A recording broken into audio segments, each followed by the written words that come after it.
అవసరమేనండి? జాగ్రత్తలు అవసరమేనా కాదా? ఎవరైనా అవసరం లేదని చెప్పగలరా? కార్ డ్రైవింగ్ చేసే డ్రైవరు ఏం పెట్టుకోవాలి? ఖచ్చితంగా సీట్ బెల్ట్. ఎందుకు? ఏదైనా అనుకోని ప్రమాదం జరిగితే ఆ డ్రైవరు సేఫ్టీ అన్నమాట, సీట్ బెల్ట్. అవునా? అదే రీతిగా ఆ యొక్క బైక్ నడిపే వ్యక్తి హెల్మెట్ పెట్టుకోవాలని గవర్నమెంట్ రూల్స్. అవునా? అదే రీతిగా మనం గ్రామాలకు వెళుతున్నప్పుడు ఆ సూచిక బోర్డులు ఉంటాయి. ఏముంటాయి? మలుపు ఉన్నది జాగ్రత్త, లేదంటే డైరెక్షన్ ఇచ్చే బోర్డులు ఉంటాయి. బైక్ నాదే కదా, నా ఇష్టానుసారంగా పోతానంటే ఏమవుద్ది? పోయి ఆ గుంటలో పడతాం. కాబట్టి ప్రతి దాన్ని కూడా, ఈ భూమి మీద మనం చేసే ప్రతి పనులు కూడా మనం ఎలాగైతే జాగ్రత్త తీసుకుంటామో, ఎందుకంటే కంపెనీలో చేసే సహోదరులు చెప్తూ ఉంటారు కొన్ని సందర్భాల్లో, బ్రదరు అక్కడ చాలా జాగ్రత్తగా ఉండాలి. కన్నురెప్పపాటున ఒక్కసారి మేము నిద్ర వచ్చినా కూడా, నిద్రపోయినామంటే అక్కడ చాలా పెను ప్రమాదం జరుగుతుంది. అది మాకు జరుగుతుంది, కంపెనీకి జరుగుతుంది. కాబట్టి చాలా అలర్ట్గా ఉంటామని చెప్తా ఉంటారు. అలర్ట్గా ఉంటామంటే జాగ్రత్త. ఎందుకంటే జరగబోయే పెను ప్రమాదం తెలుసు కాబట్టి జాగ్రత్తగా ఉండాలి. ఎలా ఉండాలి? జాగ్రత్తగా ఉండాలి. అదే రీతిగా నిష్కాపటమైన విశ్వాసమును కూడా కొనసాగించుటకు తిమోతిని పౌలు కోరుతున్నాడు. జాగ్రత్త తిమోతి. అది ఒక తిమోతిని ఉద్దేశించి మాట్లాడుతున్నాడా? ఆ లేఖన భాగాలు చదివే మనందరినీ, అంటే ఎంతమంది అయితే చదువుతున్నారో వారందరిని ఉద్దేశించి మాట్లాడుతున్నాడా పౌలు? అంటే పౌలు గారు అంటే పౌలు ద్వారా దేవుడు మాట్లాడుతున్నాడు. అవునా? కాబట్టి నిష్కాపటమైన విశ్వాసమును కలిగి ఉండడానికి మనం కొన్ని జాగ్రత్తలు తీసుకోవాలి. ఆ జాగ్రత్తలు ఏమైనవో తెలుసా? మొట్టమొదటిది, దేవుని సంకల్పమును గ్రహించాలి. నిష్కాపటమైన విశ్వాసమును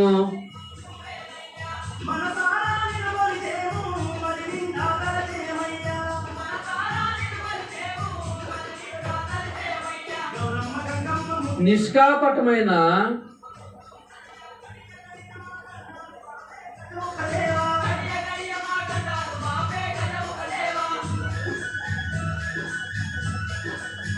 కొనసాగించుటకు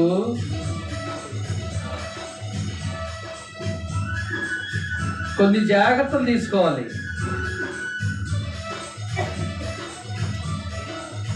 కొన్ని జాగ్రత్తలు. ఆ జాగ్రత్తల్లో మొట్టమొదటిది ఏమై ఉన్నదంటే దేవుని సంకల్పాన్ని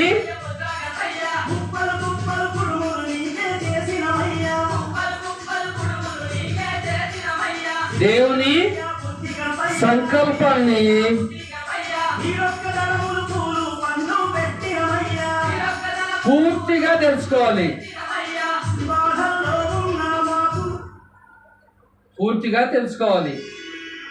దేవుని సంకల్పమును పూర్తిగా తెలుసుకోవాలి. చాలా మంది క్రైస్తవులు అసలుకి దేవుని సంకల్పం ఏంటో తెలియదు. చాలా మందికి దేవుడు ఏం సంకల్పించాడు, ఎలాగూ సంకల్పించాడు, ఎవరి ద్వారా సంకల్పించాడు అనేది చాలా మందికి తెలియదు. ఆదివారము బైబిల్ పట్టుకొని వస్తున్నావా, కాసేపు కూర్చుంటున్నావా, వెళ్తున్నావా, కానుకేసివా, వెళ్తున్నావా, అయిపోతుంది. దేవుడు ఏం సంకల్పించాడండి? ఏం సంకల్పించాడు? ఎఫెసీ పత్రిక ద్వారా చెప్తున్నాడు కదా. ఏం సంకల్పించాడు? అనాది కాలంలో ఆయన ఏం సంకల్పించాడండి? దేవుడు తన యొక్క అద్వితీయ కుమారుడు ద్వారా ఈ భూమి మీద సర్వ పాప మానవాల్ని రక్షించాలని ఆయన సంకల్పించాడు. అవునా కదా? అదే ఆయన సంకల్పం. ఇంకేమైనా ఉందా?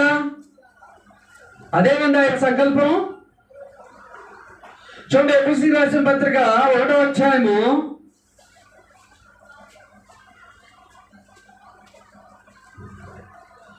6వ వచనం నుంచి 4వ వచనం నుంచి చూడండి ఒకసారి.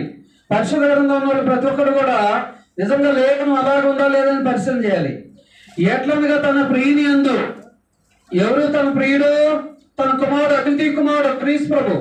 తన ప్రియుని యందు తాను ఉచితముగా మనకు అనుగ్రహించిన తన కృపా మహిమకు కీర్తి కలిగినట్లు తన చిత్త ప్రకారమైన దయా సంకల్పము చొప్పున. ఏంటంట? ఎవరు చిత్తమంట? దేవుని తండ్రి దేవుని చిత్త ప్రకారమైన దయా సంకల్పము చొప్పున యేసు క్రీస్తు ద్వారా తనకు కుమారులుగా స్వీకరించుటకై. ఈ భూమి మీద కొంతమంది కుమారులను అడుగుతున్నప్పుడు మీరు ఎందుకు జాబ్ చేస్తారంటే, మా తల్లిదండ్రులు ఎంతో కష్టపడి మమ్మల్ని చదివించారు, వాళ్ళను మంచిగా చూసుకోవటమే మా సంకల్పం, మా ఎయిమ్, మా ధ్యేయం అంటారు. అవునా కదా? అంటే ఈ భూమి మీద ప్రతి పని చేసే వాళ్ళకి ఒక సంకల్పం ఉంటుంది. దేవుడు ఈ భూమి మీద 60 సంవత్సరాలు, 70 సంవత్సరాలు, 100 సంవత్సరాలు బ్రతికే మనుషులుగా ఈ సంకల్పం ఉంటే, మరి సర్వ సృష్టిని సృజించినటువంటి దేవునికి మన పట్ల ఎంత సంకల్పం ఉందో ఈ పత్రిక ద్వారా పౌలు గారు మనకు తెలియజేస్తున్నాడు. కాబట్టి దయా సంకల్పం చొప్పున యేసు క్రీస్తు ద్వారా తనకు కుమారులుగా స్వీకరించుటకై మనలను ముందుగా తన కోసము నిర్ణయించుకొని, ఎవరి ద్వారా తనకు కుమారుడుగా చేసుకోవాలనుకున్నాడు? ఎవరి ద్వారా అండి? క్రీస్తు ప్రభు ద్వారా, క్రీస్తు ద్వారా.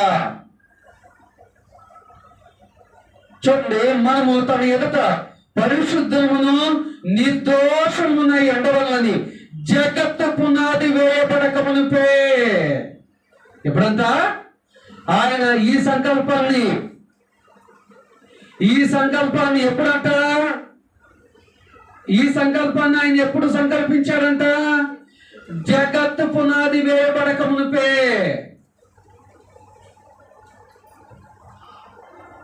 అంటే నాకు అర్థం కాల. జగత్తు పునాది అంటే అర్థమైందండి, ఈ సృష్టి సృజింపకబడక మునిపే, ఈ సృష్టి సృజింపకబడక మునిపే ఆయన సంకల్పించాడు తన యొక్క కుమారుడు ద్వారా ఈ భూమి మీద సకల మానవులను రక్షించాలని. కాబట్టి ప్రియ సహోదరి సోదరులారా, ఒకసారి ఆలోచించండి. ఎందుకంటే దేవుని సంకల్పాన్ని మనం సరైన రీతిలో గ్రహించినప్పుడు ఆ నిష్కాపటమైన విశ్వాసమును మనం కలిగి ఉండడానికి ప్రయత్నం చేస్తాం. ఎందుకంటే బైబిల్ సగం తెలిసింది అనుకోండి, మనం దేవుడు ఉద్దేశం ఏందో పూర్తిగా మనకు అర్థం కాదు. ఒకవేళ పూర్తిగా మనకు తెలిస్తే మనం అప్పుడు దేవుని సంకల్పాన్ని పూర్తిగా తెలుసుకుంటాం. కాబట్టి దేవుని ఉద్దేశాన్ని పూర్తిగా ఎరుగుతాం. కాబట్టి దేవుడు నిష్కాపటమైన విశ్వాసమును కావాలని కోరుతున్నారని మనం గమనిస్తాం. కాబట్టి మనం ఏం చేస్తామంటే అలాగే నిష్కాపటమైన విశ్వాసమును కలిగి ఉండడానికి ప్రయత్నం చేస్తాము. అలాగే నిష్కాపటమైన విశ్వాసమును కలిగి ఉండడానికి ప్రయత్నం చేస్తాము. కాబట్టి ఈరోజు మనము జాగ్రత్త తీసుకోవాలని దేవుడు తెలియజేస్తున్నాడు. ఏం జాగ్రత్త? నిష్కాపటమైన విశ్వాసమును కలిగి ఉండడానికి జాగ్రత్త తీసుకోవాలి. ఇంకోటి ఏంటంటే 2 తిమోతి 1:9 గమనిస్తే, 2 తిమోతి 1:9 వేసుకున్నాం. 2 తిమోతి 1:9 వేసుకున్నాం. 2 తిమోతి 1:9 వేసుకున్నాం. మన క్రియలను బట్టి కాక తన స్వకీయ సంకల్పమును బట్టి. ఏంటంట?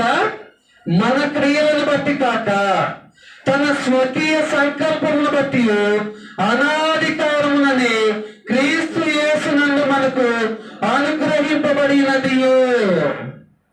ఏంటంటే మన స్వకీయ సంకల్పం కాదు, అదేనండి దేవుని స్వకీయ సంకల్పం చొప్పున మనకు క్రీస్తు యేసు ద్వారా మనకు అనుగ్రహింపబడి ఉన్నది యొక్క రక్షణ అనేది. కాబట్టి దేవుని సంకల్పాన్ని పూర్తి స్థాయిలో మనం గ్రహించాలి, ఎరగాలి. రెండోది ఏంటంటే పనికిరాని మాటలను గురించి వాదన పెట్టుకోకూడదు. పనికిరాని మాటల గురించి వాదనకు దూరంగా ఉండాలి. ఎందుకంటే క్రైస్తవంలోనే బైబిల్ని సగం సగం తెలిసిన వాళ్ళతో వాదనలు పెట్టుకోకూడదు. ఎందుకంటే వాళ్ళకు పూర్తి సంకల్పం తెలియదు కాబట్టి వాళ్ళు నేర్చుకున్నదే ఇక అదే బైబిల్ అనుకుంటారు, వాళ్ళు తెలుసుకున్నదే అదే నిజం అనుకుంటారు. అవునా? కాబట్టి అలాగే ఉండకూడదని దేవుడు తెలియజేస్తున్నారు. ఇంకా ఆ యొక్క వాదన ద్వారా మనము సత్యం తెలియని వాళ్ళకు వాళ్ళను సత్యంలోకి ఆకర్షించడానికి ప్రయత్నం చేయాలి, కానీ మనం వాళ్ళ వైపునకు వెళ్ళడానికి వాదన పెట్టుకోకూడదు. ఎందుకంటే అందుకోసమే పరిశుద్ధ గ్రంథం గురించి వాదన పెట్టుకునేటప్పుడు ఆ విషయం గురించి మనకు పూర్తి అవగాహన ఉండాలి. అవునా కదండి? పూర్తి అవగాహన ఉండాలి. ఒకవేళ అవగాహన లేకపోతే మనం దేవుడు తన చిత్తమైనటువంటి ఆ యొక్క దయా సంకల్పమును పూర్తి స్థాయిలో వాళ్ళకి వెల్లడి చేయలేము, వాళ్ళకి వివరించలేము. తద్వారా వాళ్ళు ఏమనుకుంటారంటే మేము నేర్చుకున్నదే సత్యం అనుకుంటారు. కాబట్టి ఇప్పుడు సహోదరి సోదరులారా, మనం వ్యర్థమైన వాదన పెట్టుకోవద్దని దేవుడు తెలియజేస్తున్నారు. ఇంకా మనం గమనించినట్లయితే 2 తిమోతి 4వ అధ్యాయము 4వ వచనాన్ని గమనిస్తే 2 తిమోతి 4వ అధ్యాయం 4వ వచనము, సత్యమునకు చెవినీయక కల్పనా కథల వైపు. ఏంటండి? సత్యమునకు చెవినీయక కల్పనా కథల వైపునకు తిరుగు కాలము వచ్చును. ఏంటంటే సత్యమునకు. ఏంటిది సత్యము? యోహాను సువార్త 17 వచనం ప్రకారము సత్యమందు వారిని ప్రతిష్ఠించుడి, నీ వాక్యమే సత్యం.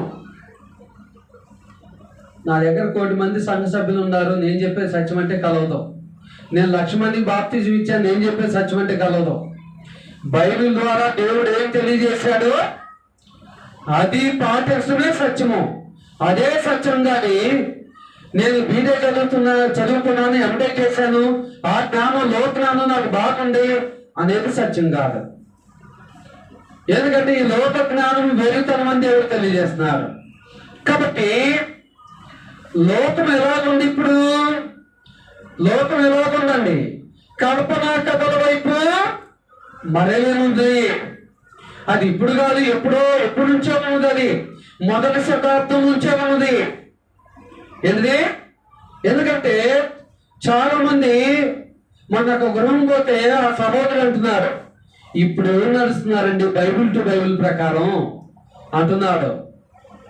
వాస్తవేనది 99% నడవకపోవచ్చు, కానీ 1% ఖచ్చితంగా నడుస్తున్నారు బైబిల్ టు బైబిల్ ప్రకారం.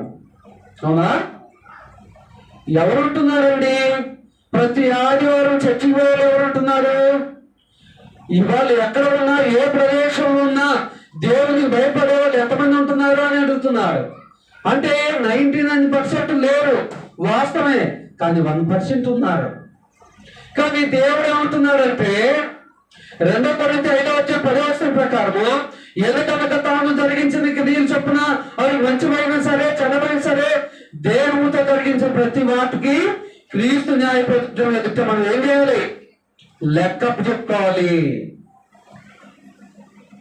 ఎవరున్నారులే ఎంత విశ్వాసంగా, ఎవరున్నారులే బైబిల్ టు బైబిల్ పాటించేవాళ్ళు అని మనమో దగ్గర పడితే రేపు క్రీస్తు న్యాయపత్రం ఎదుట మన ఆత్మకు మనమే లెక్కపు చెప్పుకోవాలి. కదా? అప్పుడు దేవునితో అనగలమా? అయ్యా ఎవరు ఉంటున్నారు, ఎవరు ఉన్నారు అది మనం అనగలమా? అనలేము. అప్పుడు దేవుడు ఏమంటాడో తెలుసా? ఎవరు ఆత్మకు వాళ్ళే బాధ్యులు. అవునా? ఎందుకంటే సంఘం ప్రారంభ యెరూషలేములో కొన్ని వేల మంది వచ్చారు యెరూషలేము పట్టణంలో. అవునా? ఇక పెద్దకొస్తే నానా, కానీ 3,000 మందే బాప్తిజం తీసుకున్నారు, 3,000 మందే క్రీస్తుని అంగీకరించారు. అంటే రావటం అయితే కొన్ని వేల మంది వచ్చారు, మరి అందరూ బాప్తిజం తీసుకోలేదే, మరి అందరూ క్రీస్తుని అంగీకరించలేదే. అట్లానే 3,000 మంది మేమెందుకు తీసుకోవాలి? సుమారుగా 10,000 మంది వచ్చి ఉంటారు, లేదంటే 30,000 మంది వచ్చి ఉంటారు. 30,000 మంది 3,000 మంది బాప్తిని తీసుకుంది. మరి మీ 3,000 మందిలో మేమెందుకు ఉంటారు అనుకున్నారా? కాదు. కాబట్టి ఇప్పుడు దేవుని పిల్లారా, మనం ఎలాగుండాలి? కల్పనా కథల వైపుకు మనం మన చెవులను తిప్పుకోకూడదు. ఇప్పుడు ఎలాగుండాలంటే, విశ్వాసులకు నచ్చింది సేవకుడు చేయాలి, సేవకుడు నచ్చింది విశ్వాసులు చేయాలి. ఇద్దరు కాంప్రమైజ్ అవుతున్నారు. నా తప్పును నువ్వు కప్పుచ్చు, మీ తప్పును నేను కప్పుస్తా. కానీ మన దేహముతో చేసే ప్రతి తప్పును అక్కడ రికార్డ్ చేయబడుతుంది. ఎక్కడ? సీక్రెట్ రికార్డ్ చేయబడుతుంది. ఎక్కడండి? పరలోకంలో దేవుడు రికార్డ్ చేస్తున్నారు. ఈ భూమి మీద బాప్తిజం తీసుకున్న దగ్గర నుండి ఈ శరీరంలో ప్రాణం పోయేంత మట్టుకు నువ్వు ఎక్కడ ఏ రీతిగా దేవునికి విరోధంగా మాట్లాడావో, దేవుని చిత్తానికి భిన్నంగా ప్రవర్తించావో నువ్వు మర్చిపోవచ్చు, నీకు వాక్యాన్ని బోధించే సేవకుడు మర్చిపోవచ్చు, ఎక్కువ చందా ఇస్తే. కానీ దేవుడైతే మర్చిపోడు. ఖచ్చితంగా మన యొక్క ప్రతి పాపాన్ని ఆయన లెక్క కడతాడు. కాబట్టి ప్రియ దేవుని పిల్లారా, కల్పనా కథల వైపుకు మనం మరలకూడదు. ఎందుకు తెలుసా? 3వ వచనం చూడండి. ఎందుకనగా, ఇదే 4వ వచనం 3వ వచనం చూడండి. ఎందుకు కల్పనా కథల వైపుకు తిరగకూడదంటే, ఇదే 2 తిమోతి 4వ వచనం 3వ వచనం చూడండి. ఎందుకనగా జనులు హితబోధను సహింపక. హితబోధ అంటే ఫుడ్ పాయింట్ లో చూడండి, మూల భాషలో ఆరోగ్యకరమైన బోధ. ఆరోగ్యకరమైన బోధ అంటే ఏంటండి? అదేనండి, బైబిల్లో ఆరోగ్యకరమైన బోధ, అనారోగ్యకరమైన బోధ కూడా ఉంటుందా అంటే ఖచ్చితంగా ఉంది. అంటే బైబిల్లో ఉందంటే బైబిల్లో దేవుడు ఒకే బోధను తెలియజేశాడు. దాన్ని ప్రకటన గ్రంథము 22వ అధ్యాయము 18-19 వచనం ప్రకారము చాలా మంది బోధకులు ఏం చేస్తున్నారు? బోధించే వాళ్ళకి ఇష్టం వచ్చిన మాటలను చేస్తున్నారు, వాళ్ళ కష్టంగా ఉండేదాన్ని తీసివేస్తున్నారు. అంటే బైబిల్కి కలుపుతున్నారు, చెప్పుతున్నారు. అలా ఉండకూడదు. బైబిల్కి కలిపి చెప్పేది బోధ నువ్వు జీవితాంతం విన్నా కూడా, నువ్వు జీవితాంతం దశభాగాలు ఇచ్చినా కూడా నిన్ను పరలోకానికి చేర్చదు. అదే ఆరోగ్యకరమైన బోధ. దేవుడు చెప్పింది చెప్పినట్టు మనం పాటించగలిగినట్లయితే ఆ బోధ ఖచ్చితంగా మనల్ని ఎక్కడ చేస్తుంది? పరలోకాన్ని చేస్తుంది. కాబట్టి కలిపి చెప్పే బోధ విని నిత్య నరకానికి పోయే కొన్ని కోట్ల సంవత్సరాలు మన ఆత్మ నశించిపోవటం మనకు కావాలా? కొద్దిగా బాగా కష్టమైన, ఇబ్బంది అయిన సత్యమైన బోధ విని కొన్ని కోట్ల సంవత్సరాలు నిత్య సంతోషాన్ని పొందుకునే హితవాక్యం మనకు కావాలా? ఒకసారి నిన్ను నీవు పరిశీలన చేసుకో ప్రియ సహోదరి సోదరుడా. ఎందుకనగా జనులు హితబోధను సహింపక దురద చెవులు గలవారై తమ స్వకీయ దురాశలకు అనుకూలమైన బోధకులను తమ కొరకు పోగు చేసుకుని. ఎందుకంట? తమ స్వకీయమైన. ఎందుకంటే ఒక 6 సంవత్సరాల క్రితం ఒక గృహానికి వెళ్ళినప్పుడు వాళ్ళు గుంటూరు నుంచి వచ్చారు. పక్క ఊరికి పోయి ఒక విశ్వాసి ముఖం కనపడకుండా కర్చీఫ్ కట్టుకొని ఆ మందు షాప్ దగ్గర లైన్లో నుంచున్నాడంట. సేవకుడు కూడా పోయాడు. ఆయన వెనకే ఉన్నాడు. తెలియదు ఇద్దరికి. అంటే ఇద్దరు పలానా చోటకి వెళ్తున్నామని తెలియదు, కానీ ఫేస్ చూసి గుర్తుపడతారు కదా. ఏం చూసి, ముఖానికి ఏం కట్టుకున్నా కూడా ఇద్దరు ఒకరిని చూసి ఒకరు ఆశ్చర్యపోయారు. అంటే ఎలాగ చాలా మంది అనుకుంటున్నారంటే, మనం ఈ ఊర్లో కాకుండా పక్క ఊర్లో పోయి తప్పు చేస్తే ఎవరు చూడాలి అనుకుంటున్నారు. కానీ ఎక్కడ పోయినా కూడా మనం తప్పు చేస్తే మనుషులకు దొరికినా దొరకపోయినా దేవుడు దొరుకుతుందని దేవుడు తెలియజేస్తున్నాడు. కాబట్టి తమ స్వకీయమైన దురాశలు చెప్తున్నా. ఎందుకంటే చాలా మంది గద్దింపుకు లోపట్ల చాలా మంది విశ్వాసులు. ఎందుకంటే గద్దింపుకు లోపట్ల కాదు ఏంటంటే గద్దింపు ఎవరు ఉంటారండి? ఎంత నికాసుగా అంత కఠినంగా ఎవరు ఉండగలరని చాలా మంది చెప్తా ఉంటారు. కానీ కఠినంగా ఉండాలంటే ఎవరి ఆజ్ఞ? కాబట్టి మీరు సహోదరి సోదరులారా ఒకసారి ఆలోచన చేసుకోవాలి. మనము దొరికి చెవులు గలవారిగా ఉండకూడదు. ఎందుకంటే మనకు అనుకూలమైన బోధన చేసేవారిని మనం ఏం చేయాలండి? నిర్లక్ష్య పెట్టాలి. వాళ్ళ నుండి దూరంగా పారిపోవాలి. ఏసేపు పోతిఫర్ భార్య బలవంత పెట్టినప్పుడు ఆ యొక్క పోతిఫర్ భార్య నుండి నేను జాగ్రత్తం చేయనని పారిపోయాడే, అలాగే పారిపోవాలి. ఎందుకంటే గద్ది పత్రిక 1:10 గమనించండి. గద్ది పత్రిక 1:10 గద్ది పత్రిక 1:10 ప్రతి ఒక్కరు కూడా గమనించాలి. పౌలు గారు మాట్లాడుతున్నారు గద్ది పట్టుకుంటే విశ్వాసంతో. ఇప్పుడు నేను మనుషులదైన సంపాదించుకొని చూస్తున్నానా, దేవునిదైన సంపాదించుకొని చూస్తున్నానా? నేను మనుషులను సంతోష పెట్టబోతున్నానా? నేను ఇప్పటికీ మనుషులను సంతోష పెట్టవాడనైతే క్రీస్తు దాసులను కాకయే పోదును. ఈ లోకంలో 2 రకాల బోధకులు ఉన్నారు. ఒకళ్ళేమో మనుషులను సంతోష పెట్టే బోధకులు. వాళ్ళకి ఇష్టమైన వాక్యాన్ని చెప్తా ఉంటారు. వాళ్ళు ఎన్ని తప్పులు చేసినా కూడా దేవుడు నన్ను ఆశీర్వదిస్తాడనే చెప్తారు. కానీ రెండవ రకం చాలా తక్కువ మంది అంటారు. నువ్వు చేసే ప్రతి తప్పును వాక్యానుసారంగా ఖండిస్తారు. ఆ సేవకుడు అంటే మన కోపం ఉండొచ్చు, కానీ ఆ బోధ మనలను మన తప్పులను సరిచేసి మనం పరలోకం చేయడానికి ఆ బోధ ఉపయోగపడుతుంది. కాబట్టి ఇప్పుడు ఈ సహోదరి సోదరులారా, మనకు స్వకీయ దురాశల కొరకు బోధించే సేవకులు కావాలా? క్రీస్తును మాత్రమే సంతోష పెట్టే సేవకుడు కావాలా?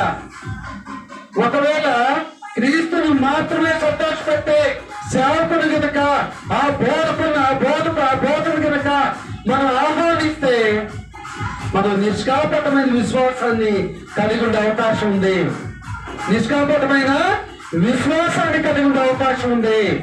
కాబట్టి మీ సహోదరి సోదరులారా ఒకసారి ఆలోచన చేసుకోండి. నిష్కాపటమైన విశ్వాసంను కలిగి ఉండాలనేది దేవుని ప్రణాళిక అయినది, దేవుని చిత్తమైనది. కాబట్టి మనం ఎలాగ ఉండాలి? దొరద చెవులు గలవారిగా ఉండకూడదు. దొరద చెవులు గలవారిగా ఉండరాదని దేవుడు తెలియజేస్తున్నాడు. కాబట్టి ఇప్పుడు సహోదరి సోదరులారా ఒకసారి ఆలోచన చేసుకోండి. ఈ భూమి మీద చాలా మంది క్రైస్తవులు దొరద చెవులు గలవారిగా ఉంటున్నారు. ఎందుకంటే వాళ్ళు చేసే దేవునికి అవిధేయమైన పనులను వాక్యము గద్దించేటప్పుడు, ఖండించేటప్పుడు వాళ్ళ హృదయంలో బాధ కలుగుతుంది. ఎక్కడైతే వాళ్ళను పొగుడతారో అక్కడకు వాళ్ళు ఆ బోధన అనుసరించే వారిగా ఉండడానికి ఇష్టపడుతున్నారు. కాబట్టి నిష్కాపటమైన విశ్వాసం కొరకైనా కొన్ని జాగ్రత్తలు తీసుకోవాలి. ఆ జాగ్రత్తలు ఏంటంటే దేవుని సంకల్పాన్ని పూర్తిగా గ్రహించాలి, వ్యర్థమైన వార్తలను పక్కన పెట్టాలి. అదే రీతిగా దురచోదలు గల వారిగా ఉండకూడదు. ఎందుకంటే హితవాక్యాన్ని వినదాన్ని అనుసరించడానికి, దాన్ని కొనసాగించడానికి ప్రయత్నం చేయాలి. ఉదాహరణకు బెరేపట్నం విశ్వాసులు ఏం చేశారు? పౌలు శీలి వాక్యాన్ని ప్రకటిస్తూ ఉంటే నిజంగా వీళ్ళు బైబిల్లో ఉండ చెప్తున్నారా లేని చెప్తున్నారా అని అనుదినము లేఖనాలు పరిశోధించారు. అవునా కదా? అపోస్తల కార్యములు 17:11 ద్వారా. మరి బెరేపట్న విశ్వాసం మాదిరిగా ఈ భూమి మీద ఎంతమంది ఉంటారండి అలాంటి వాళ్ళు? చాలా మంది ఏం చేస్తారు తెలుసా? సోమవారం నుండి శనివారం వరకు వాళ్ళు చేసే ఉద్యోగ లావాదేవీలు ఆదివారం మందిరంలోకి వచ్చి లెక్కలేసుకుంటూ ఉంటారు. ఒక పక్క సేవకుడు బోధించేది ఆయన మానాన్ని ఆయన బోధిస్తూ ఉంటాడు. వీళ్ళ మానాన్ని వీళ్ళేమో నాకు ఎంత లాభం వచ్చింది, ఇంకా ఎంత నష్టపోయాను, లేదంటే ఇంకా ఎక్కువగా సంపాదించామని వీళ్ళు లెక్కలేసుకుంటూ ఉంటారు. మరి అలాంటి లెక్కలేసుకున్న వాళ్ళకి మరి అలాంటి వాళ్ళే దొరుకుతారు, అవునా కదా? ఎందుకంటే ఎవరైనా ఎప్పుడైనా ఏ బోధకునైనా సరే బైబిల్లో లేని ఈ వాక్యం ఎక్కడుంది, మీరు ఎలాగ చెప్పగలుగుతున్నారు, మాకు కూడా తెలియపరచండి ఒక్కసారి ఒకళ్ళు అడిగితే మరో ప్రదేశంలో వెళ్ళినప్పుడు ఆ మాట వేరే వాళ్ళకి చెప్పాలంటే భయం వేస్తా, అవునా కదా? అమ్మో, విశ్వాసం చూస్తున్నారు, పరిశుద్ధ గ్రంథాన్ని పరిశీలన చేస్తున్నారు, బైబిల్లో లేని చెప్పకూడదు అని ఒక భయం ఏర్పడుతుంది. కానీ ఇప్పుడు అలాంటి భయం లేదు. కానీ మనం ఎలా ఉండాలి? ఎల్లప్పుడు కూడా లేఖనాలను, ఎందుకంటే బెరయాపట్నంలో విశ్వాసులు మళ్ళాగా బీటెక్లు, ఎంటెక్లు, డిగ్రీలు, పిహెచ్డీలు చేసి లేరు వాళ్ళు. అయినా సరే పౌలు అంటే ఆ గంటి పత్రిక 1 చెప్తున్నారు, నేను క్రీస్తు వద్దనే వాక్యం నేర్చుకున్నానని. మరి అటువంటి పౌలు వాక్యాన్ని బోధిస్తున్నప్పుడే నేను బైబిల్లో ఉండి చెప్తుందా లేదు చెప్తుందా అని పరిశీలన చేశారు, అనుదినము పరిశోధించారు. బైబిల్ని చదవటం వేరు, చూడటం వేరు, చదవటం వేరు, పరిశీలన చేయటం వేరు, పరిశోధించడం వేరు. అర్థమవుతుందండి? అంటే ఒక మాటను ఆ మాట అర్థమయ్యేంత మట్టుకు చదవటము, దాని గురించి ధ్యానం చేయటము. లోకంలో సైంటిస్టులు ఉంటారు కదా, సైంటిస్టులు ఏం చేస్తారండి? ఒక విషయాన్ని ఏం చేస్తారు, దాన్ని పుట్టుపూర్వోత్తరాలు అంటే దానివల్ల సమాజానికి ఎంత మేలు ఎంత కీడు దాని గురించి వాళ్ళు కొన్ని నెలల పాటు, కొన్ని సంవత్సరాల పాటు పరిశోధన చేస్తూ ఉంటారు, తమ కుటుంబాలను సైతం విడిచిపెట్టి. కానీ అంతకంటే శ్రేష్టమైనది వాక్యాన్ని పరిశోధించటము. అందుకోసమే దేవుడు బెరయాపట్నం విశ్వాసం గురించి మనకు సాక్ష్యం ఇస్తున్నాడు, మనకు వారిని మాదిరిగా చూపుతున్నాడు. ఇదిగో పలానా సమయంలో బెరయాపట్నంలో విశ్వాసులు పౌలు వాక్యాన్ని బోధిస్తుంటే వాళ్ళు పరిశోధించారు. అంటే ఎందుకు చెప్పాడంటే ఆ సంఘటన గురించి బైబిల్ వినే, వాక్యాన్ని వినే ప్రతి ఒక్కరు కూడా అలాగ పరిశోధించాలని. ఇప్పుడు పరిశోధిస్తుంది ఎవడెరుగు, కనీసం ఆ వాక్యాన్ని చెప్పేటప్పుడు బైబిల్ అన్న తీసి చూస్తున్నాము మనం. ఆదివారం కానీ మిగతా రోజుల్లో ఎక్కడ ఏ ప్రార్థన జరిగినా కూడా మనం ఏం చేయాలి? పరిశోధించాలి. కనీసం మన కళ్ళతో చూడాలి, సేవకుడు చెప్పే వాక్యం అలాగ ఉందా లేదని. కాబట్టి ఇప్పుడు ఈ సహోదరి సోదరులారా ఒకసారి ఆలోచన చేసుకోండి. నిష్కాపటమైన విశ్వాసం కొరకై కొన్ని జాగ్రత్తలు తీసుకోవాలి. ఆ జాగ్రత్తలు కనుక మనం తీసుకుంటే ఖచ్చితంగా మనము దేవుని చిత్తాన్ని జరిగించిన వారు అవుతాము. మన మరణం వరకు కూడా ఎలా ఉంటాము? దేవునికి నమ్మకస్తులుగా, దేవునికి విధేయులుగా, దేవుని చిత్తాన్ని జరిగించేవారిగా మనం భూమి మీద జీవించి మరణించగలము. కాబట్టి ప్రియ దేవుని పిల్లారా, నిష్కాపటమైన విశ్వాసము నిన్ను నిత్య జీవానికి తీసుకెళ్తుంది, కపటమైన విశ్వాసము నిన్ను నిత్య నరకానికి తీసుకెళ్తుంది. కాబట్టి ప్రియ సహోదరి సోదరుడా, ఏ విశ్వాసం కావాలో కోరుకో, ఏ విశ్వాసాన్ని నువ్వు కలిగి ఉన్నావో నిన్ను నువ్వు ఆత్మ పరిశీలన చేసుకో, నిన్ను నువ్వే ప్రశ్నించుకో, నిన్ను నువ్వే పరిశీలన చేసుకో. కాబట్టి భూమి మీద ప్రతి క్రైస్తవుడు కూడా ఈ నిష్కాపటమైన విశ్వాసమును కలిగి ఉండాలని దేవుడు కోరుతున్నాడా కోరట్లేదా? కొందరే కలిగి ఉండాలని కోరుతున్నాడా? అందరూ కలిగి ఉండాలని కోరుతున్నాడు దేవుడు. కాబట్టి కుటుంబంలో నలుగురు ఉంటే నలుగురు కలిగి ఉండాలి, సంఘంలో 20 మంది ఉంటే 20 మంది కలిగి ఉండాలి, 50 మంది ఉంటే 50 మంది కలిగి ఉండాలి. కాబట్టి నిష్కాపటమైన విశ్వాసము క్రైస్తవ జీవితానికి ఎంతో ప్రాముఖ్యమైనది. కాబట్టి ఎప్పటివరకు ఒకవేళ మనకు తెలియక కపటమైన విశ్వాసమును కలిగి ఉంటే వాక్యాన్ని విన్న తర్వాత అయినా మనం ఏం చేసుకోవాలి? వాక్యానికి అనుగుణంగా మన మనస్సును మార్చుకోవాలా అవసరం లేదా? అలాగ మార్చుకోవాలని మీ అందరికీ ప్రేమపూర్వకంగా తెలియజేసుకుంటూ, ఇప్పటివరకు ఓపికతో శ్రద్ధతో ఏకాగ్రతతో వాక్యం వింటూ మీ అందరికీ మన ప్రభువును లోకరక్షకుడైన యేసుక్రీస్తు వారి శ్రేష్టమైన నామంలో మీ అందరికీ వందనాలు తెలియజేస్తున్నానండి.